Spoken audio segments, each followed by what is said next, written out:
Hi, I'm Tom Eschen, and welcome to the award-winning Power in Politics podcast. It's the conversation about the issues that are impacting you the most, with the people that are making the decisions, the advocates calling for change, and everyone in between, holding them accountable along the way, too. Today, we take a deeper dive with some more analysis right now about what's going on between the United States, Israel, and Iran, and other countries as well in the Middle East when it comes to that military conflict. So we speak with Dr. Len Cutler. He's a professor of political science and international relations at Siena University. So we go into some of the history behind some of this, the relations over the years, how they changed, how some of it stay the same when it comes to that, too. We talk about what's going on in Congress, their role, how President Trump is using his power at this point. We also go into the Strait of Hormuz and the economic impact and how that's being used as leverage right now. You can always listen to Power in Politics wherever you get your podcasts on our Power in Politics podcast page. Also on YouTube at CBS 6 Albany. Thank you so much. Yes, we're here at Siena University in the office of Dr. Len Cutler, professor of political science and international relations here at Siena University. Thanks so much for doing this. Appreciate it. My pleasure, Tom. We wanted to do this here in this time as we're sort of in this mode here in the war in Iran, of this military action, whatever you want to call it at this point. And as you look at things and look at the history of these relations, where do you think what's going on now fits in all of this conversation, broadly first? Well, to begin with, we're dealing with, is probably called, for a better term, at the moment, a frenzy. Because we're not quite sure, even though we're in a temporary ceasefire, what's going to happen in the context of negotiations between the two major belligerents, being Iran on the one side and, of course, the United States and Israel on the other. Our history between the two nations is essentially one in the recent past of non-relations.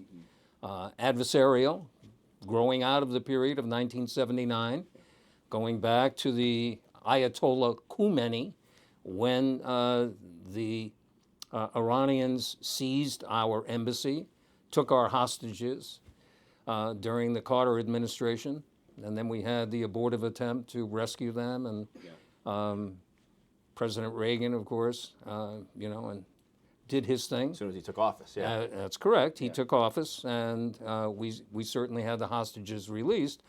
But the tension over the period of time between the two nation states never abated. And the current president, from a period well before he ever became a public official, well prior to his first term, Tom, was adamantly opposed to Iran ever becoming a nuclear power. I mean, he talked about this consistently and continuously, and that became his mantra. And it certainly was repeated during the campaign in 2016 against Hillary. Once he was elected, he determined that, in fact, what was negotiated and approved as part of the agreement, the nuclear agreement, as far as our current president was concerned at that time, it was a sham. And Iran was not observing the terms and conditions, violating the accords as a treaty, a compact, and very definitely was making fools out of the nation states that were assuming that Iran was acting in good faith while they were developing the uranium to become a nuclear power and violating IAEA regulations. So we, in fact, we broke that agreement, withdrew from it, and subsequently, of course, it became much more adversarial, where our president and the first administration took some appropriate actions that they felt was necessary to check Iran's power, as you well know, in terms of strikes and assaults on the nation state and assassinations. And since he took office last year, the president has been adamant with respect to preventing Iran from becoming a nuclear power, consistent with his traditional message going back years. And this has led not only to diplomatic falderall, some extreme language on both sides, but actions. Right. Actions which lead necessarily to conflict. Do you see this as a continuation of some of the things he implemented in his first term, and sort of were, the measures were then kind of put back in place by the Biden administration? Do you see as President Trump trying to reinvigorate what he was already working on? You know, it's interesting if you compare Trump 1 to Trump 2. I believe that in his first term, and I established this in my book, on the first term of the Trump administration, that as a outsider coming in, he was a businessman. He certainly had political inclinations and political relationships. I'm not suggesting he wasn't involved in the political process, but he wasn't part of what we consider to be institutional politics, with the institutional culture and the recognition of Article 2 of the Constitution and presidential limitations, separation of powers, checks and balances that we talk about and I teach about here at Siena University. So there's a proper role for Congress, there's a proper role for the judiciary, in addition to the role that is conscribed for the chief executive of the United States. That's changed. That has truly changed if you look at Trump 2, wherein he had advisors checking him and essentially preserving more of that balance in terms of checking and separating our role from the executive side vis-a-vis the legislative and judicial side. You don't see that with respect to Trump 2. He feels much less constrained, much less bound by separation of powers, and there are a number of factors that come into play here. So yes, so those powers you mentioned have the way that they're looked at and have been used as like the constrainment isn't there. Why not? Well, few factors. Number one, he has a House and Senate, even though it's marginally controlled by the Republicans, it is controlled by members of his own party. Recall in Trump 1, there was, in fact, Nancy Pelosi and Chuck Schumer and the Democrats in both houses served as a much heavier check and balance on him. Yeah. Even though it's close in terms of numbers with the Senate and the House, he has Mike Johnson and John Thune, Mike Johnson Speaker, John Thune Senate Majority Leader, and the overwhelming rank and file who support him in terms of his executive initiatives, his executive actions, and certainly some of the controversial kinds of actions that he has taken, which institutionally raises the question as to whether or not the president may be crossing the line in terms of potentially encroaching on legitimate traditional constitutional functions that are exercised by a co-equal branch of government, namely the Congress, okay? Mm-hmm. Now, you don't need 535 members of Congress serving as the chief war, okay, in terms of a conflict, even though we may not be calling it a war. I think he's calling it an excursion in terms of our actions in the Persian Gulf. Right. But very definitely, this is a conflict, all right? Yeah. Whatever you want to call it. Yeah, I think he's called it a lot of things. Yeah, okay, all right. He has, in all fairness and all honesty. The Congress has a legitimate role to play as a co-equal branch of government. And it has exercised that role traditionally in prior conflicts that we've had under prior administrations. It is much more reluctant and much less willing to do so in terms of Trump 2. Does it have the authority, statutory authority? Most certainly does. It has war power resolutions that are on the books, and certainly those legislation, separate and apart from what the Democrats are proposing as reforms, there are current laws on the books that can be enforced in terms of oversight, monitoring, and in fact, being informed as to what the executive branch is up to. Right. I fully understand the need for executive secrecy. Yeah. I certainly respect the fact that we're going into a negotiation process with Vice President Vance and Steve Witkoff and Jared Kushner, with Iran's senior leadership this coming weekend, okay? I'm well aware of that. And that is behind closed doors, and I certainly respect that. But congressional leadership should be brought into this equation in terms of having a role to play as far as information is concerned, briefings.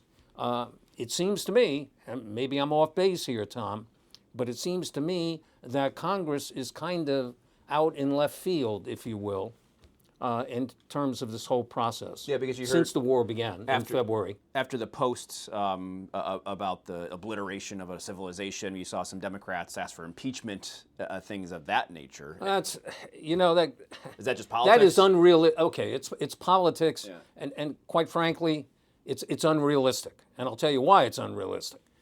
They should have learned from Trump 1. They went through this process.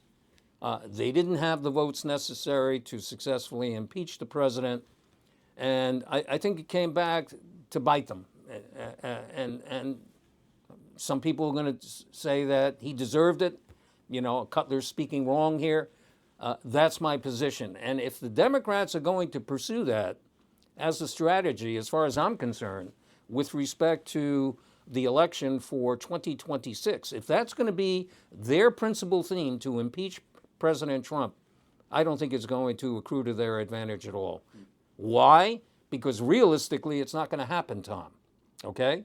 They don't have the votes in the Senate and the House to be able to, in fact, achieve that objective. Once they're, if they're elected to the majority, I know the prediction is that they're going to pick up a sufficient number of seats. Some are saying between 30 and 40 seats off year in 2026. They can take the House. Even if they take the House and the Senate, they still won't have the sufficient votes in the Senate to be able to effectively impeach. Back to the war powers. How strong is that? How much? Well, we have a weight? War Powers Act. Right. Okay. In this, but considering what we just talked about, how much can that deter, impede the executive's authority? Well, and how is that enforced? Okay. All right. It's a good point. Because, in fact, it requires the president, if you invoke the War Powers Act, and prior presidents have, in fact, even Biden, most recently, the predecessor to President Trump, Biden used the provisions of the War Power Act to report to the Congress. You have at least 30 to 60 days as chief executive and commander-in-chief to exercise your authority in terms of dispatching ground forces, troops, into an area of hostility. We haven't put boots on the ground to this point in time in Iran, and hopefully it doesn't come to that. I truly hope it doesn't happen. But in fact, if that occurs, once you get involved as commander-in-chief, and even if you're reporting, and that's the requirement, 30 days and then an extra 30 days you buy under the War Powers Act, you're already committing 10,000, 20,000, 50,000 troops. What happens after the 60 days? Are you going to be forced to remove the troops if you're in the middle of combat and hostilities? The president, even under the War Powers Act, to respond to your question, has the marked advantage. However, under those circumstances, at least Congress is informed and is, in part, a more equal partner in this process. Currently, I don't see any role that Congress is playing with respect to what's happening between Iran and the United States. They're deferring to the president. In terms of a mechanism to stop, No institutional mechanism is being applied. Well, the House and Senate aren't even there. So True. That's also, right? That's a good At point. the moment, they're not even here, even though the Democrats are insisting that, in fact, Mike Johnson and John Thune bring back the members to Washington. I want to get into some of the economic parameters here and how the money does play a factor in everything. Sure it does. I learned that in high school. Sure it does. The point of money and everything. But I did have one more just about the whole presidential power question, because I know that that's important here. What about for does this set a precedent for the next administration? Or the one after Every that? president sets a precedent, and it's been a pattern going back to the period of Franklin Delano Roosevelt in the modern presidency during the period of the New Deal, with respect to the first 100 days and the exercise of his executive power. Yeah. And subsequent presidents have built upon that concept of expansion of the implied powers, and it's called inferred powers, that exist pursuant to Article 2 of the Constitution. You know, if you think about it, Tom, this document, which we've had now, well, we're celebrating 250 years of independence in July, but this document, which goes back almost 250 years in our history, is so brief, so minimal. And if you look at Article 2 and the presidential clause, it's just a few paragraphs for all intents and purposes, which encumbers so much authority that the president has assumed from the period of George Washington, our founding father, our framer for the office, currently to President Donald Trump. And it's considered the most powerful of offices in the world, and justifiably so. The president indeed has so many roles that he performs.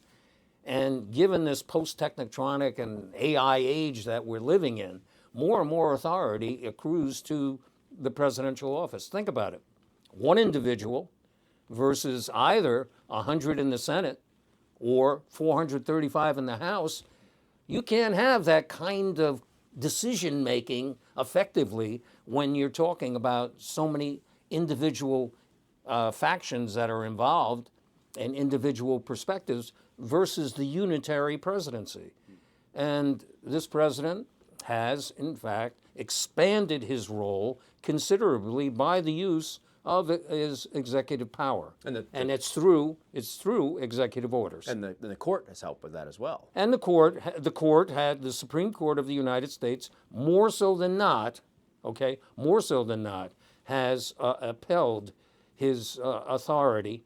Although in some cases, in a few critical areas like the tariff decision, and we'll see what happens with respect to birthright citizenship, the other major case that was just argued before the court, how the court is going to decide. Let's go to the Strait of Hormuz and where Yes. that plays into this, because obviously there's a financial draw there, and I think that also has a pulse here of money. And people go down the gas station and they're paying $4.17 a gallon. Correct. And I'm sure the powers that be know that on both sides, right? Correct. How does that? What kind of factor does that play? And how has Iran leveraged that here? Oh, I think Iran, as a result of seizing the Strait of Hormuz, which wasn't anticipated, I don't think it was planned for, from the pieces that I've read, okay?